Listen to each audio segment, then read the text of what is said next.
আউযুবিল্লাহি মিনাশ শাইতানির রাজিম। বিসমিল্লাহির রহমানির রহিম। আমি মোহাম্মদ তাজুল ইসলাম। আমার পরিচয়টা আমি দিইনি। আমার বাড়ি গোরস্তান শিকদারপাড়া। আমি বর্তমানে চট্টগ্রাম শহরে কদমতলী তাজ মেরিন স্টোরের একজন প্রতিষ্ঠাতা। আমি আজকে দীর্ঘদিন ধরে ব্যবসা-বাণিজ্য করে শহরে বসবাস করে আসছি। তো যেটার যে বিষয়টা নিয়ে আমি একটু আজকে লাইভে আসলাম, সেটা হচ্ছে যে একটা জিনিস না বললে নয়। এটা আসলে আমি লাইফে আসা আমার অভ্যস্ত না, আমি তেমন একটা এগুলো নিয়ে করি না। তো একটা বিষয় নিয়ে আজকে আসতে বাধ্য হলাম, সেটা হচ্ছে যে গোরস্থান উচ্চ বিদ্যালয় নিয়ে একটা প্রধান শিক্ষকের বিষয় নিয়ে একটা আপনার দুর্নীতির একটা আলাপ আসছে, একটা কথা আসছে। এখন এই দুর্নীতির বিষয়টা আর প্রমাণস্বরূপ আমি আসলে কয়েকটা কথা আমি বলবো। সেটা হচ্ছে যে আহ, এখানে যে ছাত্ররা যে আন্দোলনটা করেছে, আন্দোলনের মধ্যে আমি দেখতে পেলাম এখানে গেটের মধ্যে দুর্নীতি হয়েছে। তারপরে এই নিয়োগের মধ্যে নিয়োগ বাণিজ্য হয়েছে, এবং আদার্স আরও অনেকগুলো বিষয় আছে, সেগুলো আমি এখানে বলতে অনেক সময় লাগবে। তো যেটা আমাকে বলতে হচ্ছে, যেটা আমার বিষয়, যেটা গেটটা নিয়ে বলবো, সেটা হচ্ছে যে আমি গেটটা নিয়ে যে আন্দোলনটা উঠছে সেটার বিষয়ে আমি দু একটা কথা বলবো। সর্বপ্রথম হচ্ছে গেটটা আমি কেন দিলাম, বা গেটটা দেওয়ার পরে কেন প্রশ্নবিদ্ধ হলাম, এই দুইটা পয়েন্ট আমি কথা বলবো। প্রথমত আমি গেটটা দিলাম বা গেটটা আমি ডোনেট করেছি। আমাকে যখন আরও 10 বছর আগে কিন্তু একটা গেট ডোনেট করার জন্য যারা কমিটিতে ছিলেন, তারা বিভিন্ন এলাকায় বিভিন্ন লোক থেকে একটা গেট ডোনেট করার জন্য বিভিন্ন লোক খুঁজছিলেন। তো ওরা কেন জানি লাস্টে এসে আমাকে আমরা গেট দেওয়ার জন্য বললেন। তো আমি অনেক বিবেচনা করে দেখলাম যে ঠিক আছে, আমি একটা গেট দেবো। এটা হচ্ছে যে আরো 10 বছর আগের কথা, কিন্তু তখনও কিন্তু একটা রেজলিউশন হয়েছিল স্কুলে, একটা গেট দেওয়ার জন্য রেজলিউশন হয়েছিল, সেটা আমার নামে হয়েছিল। তো আমি দুর্ভাগ্যবশত এটা আমি ফিল আপ করতে পারি নাই, বিভিন্ন কারণে, পলিটিক্যাল কারণে বা বিভিন্ন ইয়ার কারণে আমি এটা ইয়া করতে পারি নাই। লাস্ট যখন বাবুল উপজেলা চেয়ারম্যান জনাব বাবুল চৌধুরী যখন সভাপতি হলেন কমিটিতে, তখন পুনরায় দেখি আবার ওরা লোক খোঁজাখুঁজি করতেছে, এবং এক পর্যায়ে আমাকে জনাব ফারুক উদ্দিন চৌধুরী এবং নুরুল হুদা চৌধুরী সহ ইভেন আজম খান সহ আমাকে বললেন যে আপনার তো একটা রেজলিউশন করা হয়েছিল, এখন আপনি এই গেটটা পুনরায় আপনি গেটটা দেন, এটা টাকা ডোনেট করেন। আমি বললাম যে আসলে তো এটা অনেকদিন হয়ে গেছে। আমিও চিন্তা করলাম যে যেহেতু আমার নামে একটা রেকর্ড হয়ে গেছে, এটা দেবো বলছিলাম, সেহেতু আমিও চিন্তা করলাম যে ঠিক আছে, ওকে, ফাইন। এটা আমি ওদের কথায় রাজি হয়ে গেলাম। মানে রাজি হওয়ার পরে কয়েকটা দফায় দফায় মিটিং হলো, বৈঠক হলো। তো এক পর্যায়ে ইঞ্জিনিয়ার ডাকা হলো। বাবুল চেয়ারম্যান সহ বললো যে ঠিক আছে, এখন গেট দিতে গেলে তো অনেক টাকা লাগবে। আমি বললাম যে আমার তো আগে তো প্রথমে যখন আমাকে বলা হয়েছিল তখন 2.5 লাখ টাকা একটা অফার ছিল, ঠিক আছে আমি 3 লাখ টাকা দেবো এখন। তখন ওরা বলছে যে না, 3 লাখ টাকা দিলে হবে না, এখন বর্তমানে গেট করতে গেলে 5 লাখ টাকা লাগবে, আপনি 5 লাখ টাকা আমাদেরকে দেন। আমি 3 লাখ টাকার মধ্যেই ছিলাম, তখন ওরা আমাকে জোরাজুরি যখন করলো, চিন্তা করলাম যে আসলে গেট তো সম্পন্ন করতে হবে, এখন তো 3 লাখ টাকা যদি না হয় তাহলে সেক্ষেত্রে তো 5 লাখ টাকা লাগলে তো আর কিছু করার না। ঠিক আছে, ওকে, ডান, আমি রাজি হয়ে গেলাম। তো রাজি হওয়ার পরে একটা রেজলিউশন হলো, ওখানে একটা রেজলিউশন হলো। রেজলিউশনের তারিখটা ছিল 25/5/2023 ইংরেজি। এটা রেজলিউশনের ওই দিন আমি আমার যারা স্কুলে যারা কমিটিতে ছিলেন সব উপস্থিত ছিলেন। উপস্থিত সকলের সম্মুখে লিখিত আকারে একটা রেজলিউশন হলো। রেজলিউশনে যখন হয় তখন ওরা আমাকে সবাই বললো, যে সভাপতি সহ বললো যে তাজুল ভাই, আপনি যেহেতু এত বড় মানের একটা টাকা ডোনেট করতেছেন, আমরা আপনাকে একটা সম্মান স্বরূপ আপনাকে আমরা একটা জিনিস দিতে চাই। তো ওরা নিজেরাই আমাকে বলল যে আমার ছেলে মোহাম্মদ রায়হান চৌধুরী এবং আমার ওয়াইফ বেহজবান আক্তার চৌধুরী, ওদেরকে আজীবন সদস্য হিসেবে রাখবেন, এবং ওই গেটের মধ্যে সৌজন্যে আমার নামটা চিরদিনের জন্য ওরা একটা স্মৃতিস্বরূপ রাখবেন। তো আমি ওদেরকে এটা বলার পর আমি বললাম যে যদি আপনারা সেটা ভালো মনে করেন তো ভালো কথা, ঠিক আছে, ওকে ফাইন। তো ওই দিনেই একটা রেজলিউশন করা হলো, রেজলিউশন মধ্যে পার্ট পার্ট করে লেখা হচ্ছে। তো আমি বললাম যে তো এটা তো কথা না, এটা যেহেতু আইনের মধ্যে এইভাবে আছে, তাইলে আমাদেরকে এইভাবেই রেজলিউশনটা করতে হবে। কিভাবে করতে হবে? যেহেতু আপনার ওয়াইফকে এবং আপনার ছেলেকে যেহেতু রেজলিউশনের মধ্যে দিয়ে যেহেতু একটা আজীবন সদস্য করতে হবে, সেহেতু প্রথমে আবদুল্লাহ মোহাম্মদ রেহান চৌধুরীর নামে 2 লাখ টাকা আপনি চেক দেন, আপনার বেহুজবান আক্তার চৌধুরীর নামে 2 লাখ টাকা চেক দেন এবং 1 লাখ টাকা আপনার নামে চেক দেন। আমি ওনাদের পরামর্শ অনুযায়ী 3 পার্টে করে 3টা চেক দিয়ে গোরস্থান উচ্চ বিদ্যালয় এর নামে যে অ্যাকাউন্ট আছে জনতা ব্যাংক লোহাগাড়া শাখায়, আমি আমার কাস মেরিন নামের অ্যাকাউন্ট থেকে আমি ওদেরকে চেক প্রদান করলাম এবং যথাযথ সময়ে টাকা জমা হয়ে গেল, গেটের কাজ শুরু হয়ে গেল এবং গেট করার জন্য ওই দিনেই একটা 3 জন বিশিষ্ট একটা গেট বাস্তবায়ন কমিটি করা হলো। এর মধ্যে একজনকে রাখা হলো সভাপতি মহোদয়ের প্রতিনিধি, যার নাম হচ্ছে ইন্তেজার হোসেন, আর 2 নম্বর হচ্ছে যে সহকারী প্রধান শিক্ষক আনোয়ার হোসেন, 3 নম্বর হচ্ছে একজন আপনার অভিভাবক সদস্য জাহান আলম চৌধুরী, উনি স্থানীয় একজন লোক। তো ওদেরকে তিনজন একটা কমিটি করে দেওয়া হলো। ওরা গেটগুলো তদারকি করলো, সব কাজকর্ম করলো এবং সব শেষ করে সম্পন্ন করে আমার নামকরণ হয়ে গেল। আমার সৌজন্যে মোহাম্মদ তাজুল ইসলাম এটাও লিখা হয়ে গেল এবং গেটের মানে সমাপ্তির দিকে 20% কাজ হয়তো বাকি আছে এরকম বর্তমান। এর মধ্যে দেখতে পাই যে এই গেটের একটা পিলারে জেলা পরিষদের একটা নেম প্লেট বসানো হয়েছে। তো আমি এটা জানতাম না। তো আমার ওই গ্রামের বাড়িতে আমার একজন ম্যানেজার আছে, উনি আমাকে বললো যে এখানে গেটের মধ্যে একটা তো নেম প্লেট দেখতেছি, এটা কিসের নেম প্লেট? পরে আমি বললাম যে তুমি আমাকে একটা ছবি মারি একটা পাঠাও। ছবি করে আমাকে পাঠালো, দেখলাম যে এটা জেলা পরিষদের 3 লক্ষ টাকার একটা অনুদানের একটা গেটের নাম দেখা গেল।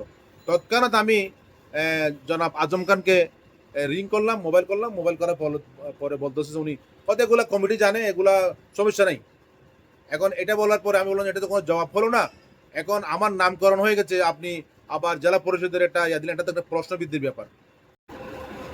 একটা বিষয় আমাকে বলতে হচ্ছে, সেটা হচ্ছে যে জেলা পরিষদের যেই গেট জন্য অর্থ বরাদ্দ হয়েছে, ওই অর্থ বরাদ্দের জন্য ওখানে একটা কমিটি গঠন করা হয়েছিল শুনতে পেলাম। এটার মধ্যে ছিলেন যে কমিটির অর্থ গেট বাস্তবায়ন কমিটির চেয়ারম্যান ছিলেন জনাব ফারুক উদ্দিন চৌধুরী, উনি স্কুল বর্তমান রানিং কমিটির কপ সদস্য ছিলেন। তারপর ছিলেন যে একজন স্কুলের সম্মানিত শিক্ষক সাদ্দাম হোসেন, যিনি নতুন নিয়োগ পেয়েছেন। আরেকজন ছিলেন জনাব আজম খান। এখন ওরা কিন্তু লিখিত আমাকে বক্তব্য দিয়েছেন, আমাকে ভিডিওতে ওনারা মোবাইলের মাধ্যমে ওরা ভিডিও আকারে বক্তব্য দিয়েছেন এবং ওনারা হাতে লিখে রিজাইন লেটার দিয়েছেন। যে কমিটি ছিল, কমিটির যেহেতু এখানে অনিয়ম হয়েছে, এটা কিন্তু ওরা লিখিত দরখাস্তের মধ্যে ওরা বলেছেন। এই লিখিত ডকুমেন্টসগুলো আমি যারা তদন্ত কর্মকর্তা যারা আছেন, যারা কমিটি তদন্ত করছেন, ওখানে আমি পাঠাচ্ছি। আপনারা এগুলো একটু হাতে নাতে একটু ফটো দেখবেন, সশক্ত ফটো দেখবেন, তাহলে অভিযোগের সত্যতা আপনারা আরও দৃঢ়ভাবে পেয়ে যাবেন। তখন লাস্ট মনে করেন জিয়াউল হক চৌধুরী বাবুল যখন মারা যাচ্ছিলেন, লাস্ট যখন দেশের বাইরে যায় মালয়েশিয়া, ওনার সাথে আমার এখানে চিটাঙে এই জেসির মোড়ের সাথে আমার একদম সাক্ষাৎ হয়, লাস্ট সাক্ষাৎ হয় এবং ওনার সাথে ভিডিও আপনার মোবাইলে কথা হয়। তো উনি বলতেছেন যে তাজুল অসুবিধা নাই, যেহেতু জেলা পরিষদ থেকে একটা টাকা চলে আসছে, এটা স্কুলের কাজের ব্যাপার হবে, অসুবিধা নাই, তোমার নাম যেভাবে আছে সেভাবে থাকবে, এটার জন্য কোনো সমস্যা নেই, আমরা জাস্ট টাকাটা উত্তোলন করার জন্য একটা রেজুলেশন করবো, বস এইটুকু। তো আমি বললাম যে ঠিক আছে, ওকে। এখন এখানে তো আজম খান একটা নেম প্লেট লাগাই ফেলছে। তো উনি বলতেছে যে তাইলে আজম খানকে তো আমি নেম প্লেট লাগাইতে বলি নাই, সে কেন এটা করলো আমি দেখবো। এরপরে কিন্তু সে দেশের বাইরে চলে গেল, সে আর ফিরে আসে না, সে মৃত্যুবরণ করছেন ওখানেই মালয়েশিয়াতেই। তো পরক্ষণে আমি আজম খানকে এগুলো নিয়ে বারবার কথা বলার পরে উনি আমাকে কোনো সৎ উত্তর দিচ্ছিলেন না। তখন আমি যখন এরপরে সভাপতি ছিলেন যে যুবরাজ, ওই যে বাবুল চেয়ারম্যানের ছেলে যুবরাজের সাথে আমি অনেকক্ষণ মোবাইলে মুঠোফোন আলাপ করি। উনিও বলছেন যে আমার একটা ভিডিও, সরি, একটা রেকর্ডিং ছিল, একটা কল রেকর্ডার ছিল বাবুল চেয়ারম্যানের। ওই রেকর্ডিংটা আমি আজম খানকে পাঠাই এবং যুবরাজকে পাঠাই। ওখানে স্পষ্ট বলা আছে যে তাজুল ইসলাম যেহেতু 5 লক্ষ টাকা দিয়েছেন, ওনার নামে সব কিছু হবে, এখানে কোনো ধরনের কোনো অন্য কোনো নাম হবে না, কিচ্ছু হবে না। জেলা পরিষদের টাকাগুলো আমরা অন্য জায়গায় খরচ করবো, অন্য একটা গেট করবো, পশ্চিম পাশে একটা গেট করবো। এটা হচ্ছে যে বাবুল চেয়ারম্যানের বক্তব্য। তখন তখন আমি ওনার কাছে বারবার যোগাযোগ করার পরে কোনো সদুত্তর না পেয়ে আমি আমার আমার পার্সোনাল যে অ্যাডভোকেট আছেন, লয়ার আছেন, ওনার সাথে যোগাযোগ করলাম। উনি আমাকে পরামর্শ দিলেন যেহেতু উনি এখন একটা বিষয়, আপনার নাম যেহেতু নামকরণ হয়ে গেছে, এখন যেহেতু এখানে একটা জেলা পরিষদের যেহেতু নেম প্লেট, এটা তো একটা প্রশ্নবৃদ্ধি ব্যাপার, এটা তো মানুষ খারাপ বলবে। তো এই কথা, এই পরামর্শ দেওয়ার পরে আমি কি করলাম, একটা উকিল নোটিশ ওনাকে প্রদান করলাম। এখানে যে সভাপতি, তারপরে হচ্ছে যে আপনার প্রধান শিক্ষক, তারপর জেলা পরিষদের চেয়ারম্যান, তারপরে হচ্ছে যে ফারুকউদ্দিন চৌধুরী। তখন আমি ফারুকউদ্দিন চৌধুরী সহ সবাইকে নোটিশ সার্ভ করার পরে ফারুকউদ্দিন চৌধুরীকে মোবাইলে করলাম। মোবাইল করার পরে উনি বলতেছে যে কী ব্যাপার, আপনি কেন আমাকে উকিল নোটিশ দিয়েছেন? আমি বললাম যে এই ব্যাপার। তখন উনি আবার প্রধান শিক্ষকের সাথে যোগাযোগ করলেন। প্রধান শিক্ষকের সাথে যোগাযোগ করে উনি কোনো সদুত্তর পেলেন না। উনি তখনই ওনাকে একটা লিখিত একটা, এই যে দেখেন, এটা আমি আপনার ফাইলের মধ্যে আছে, এটা আমি আপনার আপনার বরাবরই আমি এটা এটা একটা ফাইল আমি পাঠাবো, এটা আপনি পরে দেখলে আপনি ভালোভাবে এটা বুঝতে পারবেন। তো উনি হাতে লিখে বলে দিয়েছেন যে এই যেদিন কথা হয়েছে এর 2-1 দিন পরে একটা ডেট দিয়ে উনি 3/7/23 ইংরেজি তারিখে, এটা 30/3/2024 ইংরেজি তারিখে সন্ধ্যা 7টার মধ্যে এটা উঠে নেওয়ার জন্য উনি ওনাকে লিখিত একটা ওনাকে ইয়া দিলেন, নোটিশ দিলেন। তো নোটিশ দেওয়ার পরও কিন্তু কোনো ধরনের কোনো উনি পদক্ষেপ নেয় নাই। উনি বলতেছেন যে যেহেতু তাজুল ইসলামের নামে নামকরণ হয়ে গেছে, আপনি জেলা পরিষদের গেট না করে কেন আবার ওনার ওই জেলা পরিষদের গেট নেম প্লেট কেন ওখানে লাগাচ্ছেন? এটা তো আইনের বহির্ভূত। এটা আপনি ওখানে পড়লে ভালো বুঝতে পারবেন। উনি একটা লাইভে উনি একটা স্টেটমেন্ট দিয়েছেন, এটাও আপনারা শুনলে এটা আরো ভালো স্পষ্টভাবে এটা বুঝতে পারবেন। আমি ওটুকু আর বলছি না, এটা আপনি একটু কাইন্ডলি ওইটা একটু আপনারা পড়ে দেখবেন বা শুনে দেখবেন। তো এখন এর পরক্ষণে যখন এটা কোনো ব্যবস্থা নেয় নাই, উনি এর কয়েকদিন পরে কিন্তু উনি ওই জেলা পরিষদের যে গেট বাস্তবায়নের যে চেয়ারম্যান ছিলেন উনি ওখান থেকে অব্যাহতি ঘোষণা প্রদান করছেন। ওইটাও আমার কাছে খুবই সংরক্ষিত আছে, এটাও আমি আপনার কাছে পাঠাবো। আপনারা এটা অনেকে হয়তো দেখেছেন, এটা ফেসবুকে ভাইরাল হয়েছে, যারা দৃষ্টিকোণ আসছে তারা নিশ্চয়ই এটা জানেন। তারপরও আমি এটা আমার কাছে সংরক্ষিত আছে, কেউ চাইলে দেখতে পারবেন। আর যাক, সেই কথা আমি আর বলছি না। তো এখন যখন ছাত্র আন্দোলনটা হলো, তখন দেখি যে আমার লয়ার আমাকে যে পরামর্শ দিয়েছেন যে প্রশ্নবিদ্ধ হবেন আপনি জেলা পরিষদের অর্থায়নে কেন ব্যক্তির নাম হবে, এই কথাটা দেখি যে এখন ফেসবুকে এটা মানে উঠে আসছে। অনেকেই বলছে যে মানে জেলা পরিষদের অর্থায়নের গেটের মধ্যে কেন তাজুল ইসলামের নাম থাকবে, এটা জবাব চাই, এরকম অনেকে প্রশ্ন আসছে। এখন আমার কথা হচ্ছে যে আমি এত লোকের কমিটির লোক, এলাকার লোক সবাই রিকোয়েস্ট আমাকে করলো একটা গেট দেওয়ার জন্য। আমি আমার কষ্টের টাকা, উপার্জিত টাকা দিয়ে আমি আমার একটা গেট করলাম 5 লক্ষ টাকা দিয়ে। এখন টাকা দিয়ে কেন আমি বদনামের ভাগী হব? এটাই আমার প্রশ্ন এলাকাবাসীর কাছে। আমার বর্তমান যিনি উপজেলা নির্বাহী কর্মকর্তা মহোদয়, জনাব ইউনু মহোদয়ের কাছে আমার প্রশ্ন, এই কেন একজন উদ্যোক্তাকে, কেন একজন দানশীল ব্যক্তিকে কেন এরকম অপমান করা হবে? আমি অর্থ দিয়ে একটা গেট করলাম, আমি কেন আমাকে উল্টা এরকম মানে বদনাম শুনতে হবে? এটা আমার দাবি, এটার জবাব আমি আপনাদের মাধ্যমে পেতে চাই, সুষ্ঠু একটা জবাব পেতে চাই। তো আমি আরেকটা জিনিস আপনাদেরকে বলতে চাই, আমি একটা উকিল নোটিশ সার্ভ করার পর উনি 3-4 মাস ধরে কোনো ধরনের কোনো তোয়াক্কা না করে, আইনের কোনো তোয়াক্কা না করে, কোনো ধরনের জবাব না দিয়ে, ভালো মন্দ কোনোটা জবাব না দিয়ে সে আজকে পর্যন্ত সে বসে আছে। আমি সেকেন্ড এটা এটার হওয়ার পরে আমি যখন আমাদের যখন উপজেলা নির্বাহী কর্মকর্তা মহোদয় যখন সভাপতি হলেন নির্বাহী আদেশক্রমে, তখন আমি আরেকটা উকিল নোটিশ সার্ভ করলাম, যেহেতু আমাকে আইনগত ব্যবস্থা নিতেই হচ্ছে, যেহেতু আমি এটার কোনো রেজাল্ট পাই নাই, এটার কোনো সুনির্দিষ্ট কোনো আমি এটার কোনো বিহিত ব্যবস্থা যেহেতু হয় নাই, সেহেতু আমি আইনি প্রক্রিয়াতে আগাচ্ছি।